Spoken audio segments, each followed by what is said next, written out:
Hello. I'm going to be working on a project since I finished so many masks. I wanted to kind of get back into sewing, and I used to enjoy making historical patterns, but I'd always do it on machines instead of doing all the hand sewing because I'm terrible at that. But I finally found some vintage patterns that I wanted to do. I've always done like corsets and bodices and Renaissance costumes, but I have uh, a large stack of guys' costumes. So I have a shirt, pair of pants, and a jacket. They're not quite all the same year because I like the jacket for the later years versus the shirt and the pants for the earlier years. So that's a project I'm going to try to do, and sorry for bad lighting. California is in a flex alert with windstorms also, so we're all trying to save power, and it is really hot, so I could not film this during the day. So I'm going to lay out my patterns and get them cut out, and I'm still waiting for the fabric because the mail is really slow. So hopefully you enjoy me attempting to get back into loving sewing. So these are my patterns that I ordered online. So they're actually quite thick. When you order a digital, you have to tape them together, but these ones actually give a lot of information. So like looking at this one,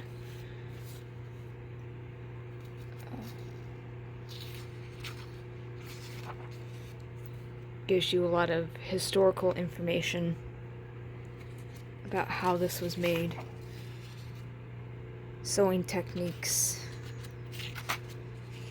and just how to put it together, along with I have to lay this all out on the floor and tape all these pieces together before cutting them out. So that's fun.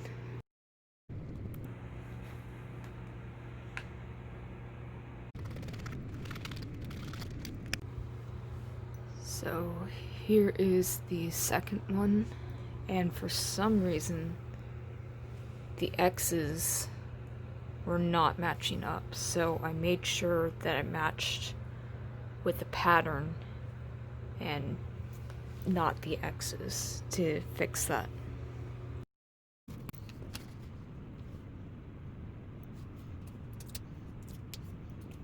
Okay, so I don't know why it wasn't matching up on these X's here and up here. So what I did was I just went ahead and cut the pattern out and lined it up there instead of trying to match up any of the X's. So one more panel done. So it's been a couple weeks and my fabric finally came in for my shirt, and turns out it is really thin. So instead of messing up my really thin fabric trying to make a shirt for the first time, I'm going to make a mock-up. Normally I don't make mock-ups, which is a bad habit, but I'm pretty good at just tailoring things down. But I'm gonna try mock-up with some regular white muslin that I picked up for another project, and hopefully it will work, and then I'll try it on the more expensive and very thin fabric and see how that works. So read through the little pack.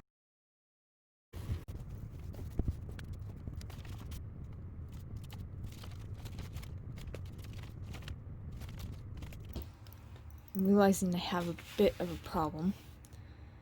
I have a 90-inch bolt of fabric,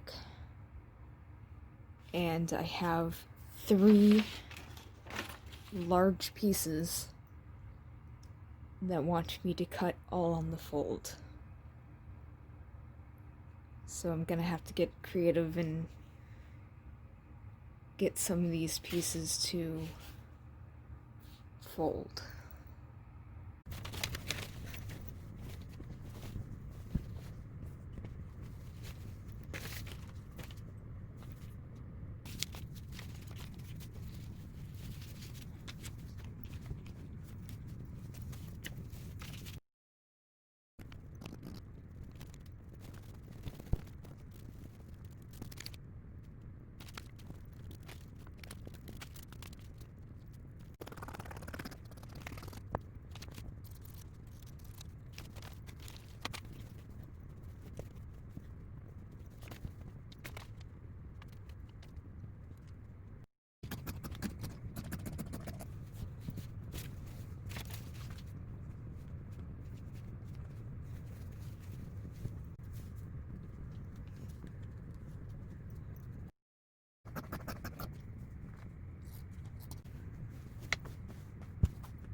Okay, so this is kind of confusing and it's not explaining it very well.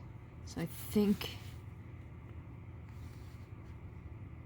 doing it this way is how I'm supposed to, because it would make the neck too small to have it flush with the cut. But I'm thinking, since it's going to be hidden by a pleat and a gusset, basically I'm gonna sew it like that and then put the square over that. And this piece I was supposed to cut too, so luckily I did that. Supposed to get the edges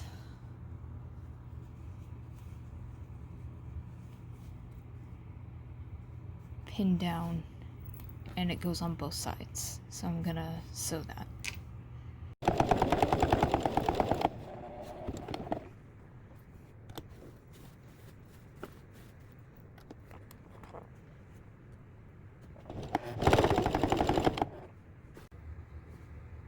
I realized after the fact I should have sewn this right side up, because I missed a corner and then had to go back and resew the square on. So it might have been faster to do this by hand instead of messing with pinning it and having to sew it twice.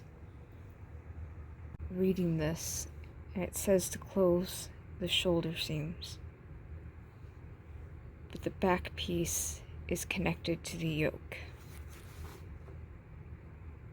So I think I'm gonna skip that part and gather up the sleeves and connect it to the yoke and figure out what I'm doing from there.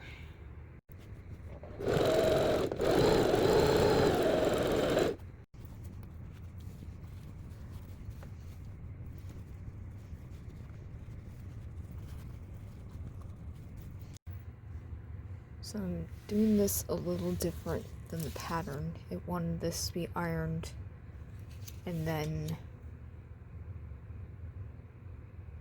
I'm not even sure how they're doing that. I guess it's top stitching. But instead I put it right sides together, pinned the curve, and I was able to get the gather to fit a little bit better. So I'm guessing they did it this way to keep from having extra bulk. But since this is the mock-up, I'm gonna do it this way and then figure out how to do it that way on my nicer fabric.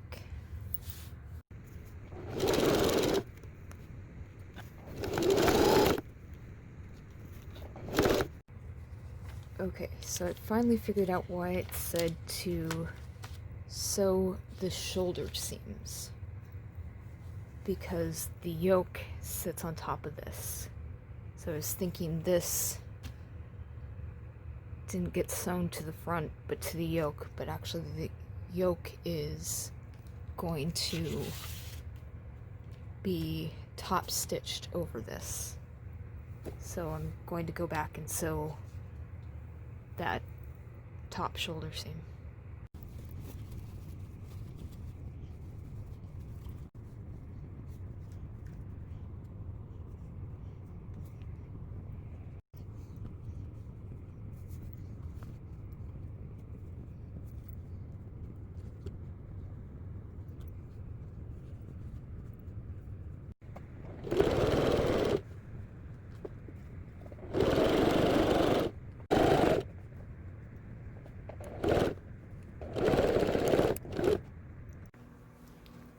So I got the mock-up done, and I'm realizing I need to maybe go down a size because my shoulder ends here. And the shoulder on this ends out to here. So, pull up the shoulder. So normally I would, before I get any top stitching done, put it on, realize it's too big, and pull it up. So I didn't do that with the mock-up, but I did learn a lot with doing a mock-up for the first time, and that is I was not paying attention to my stitching, so the stitching here is bigger than stitching here on the yoke, because that was a pain, and realizing if I would have ironed the yoke in the first place, I would have saved myself probably about 20 minutes of pinning, and it would have been so much easier. So I learned a lot from doing this.